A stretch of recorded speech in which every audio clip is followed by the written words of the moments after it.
Nagpahigayon ng operasyon ang mga otoridad batok sa human trafficking ning pagtanyag sa mga batanong babay sa mga lalaking customer. Duha ang nadakpan ug 5 ang na-rescue, lakip na mga minor de edad. Ang report ni Nico Sereno.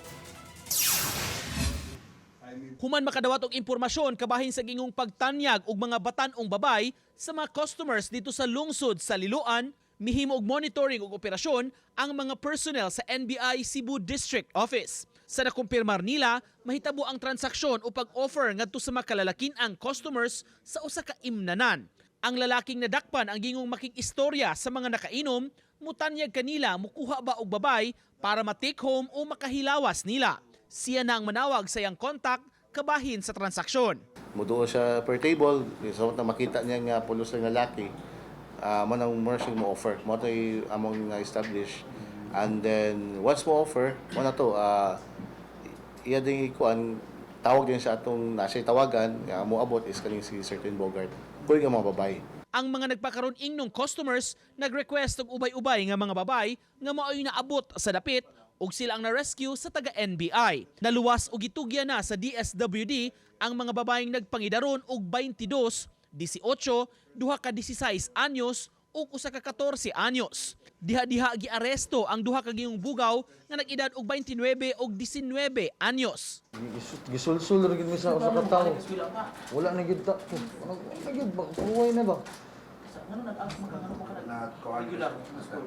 May undang. Timingan na gid ko.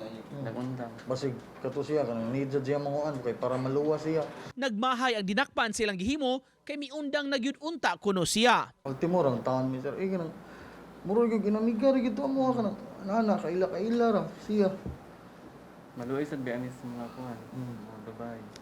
Mamugos sad anak. Ano mamugos mo sila? Pangugos pang isang customer, anak. Ano man kay kalisutan? Kasong kalapasan sa Qualified Trafficking in Persons Act ang gipasaka batok sa duha ka dinakpan. Samtang nagpahimangno ang mga otoridad sa mga ginikanan sa pagmonitor sa lihok ug lakaw sa ilang mga anak.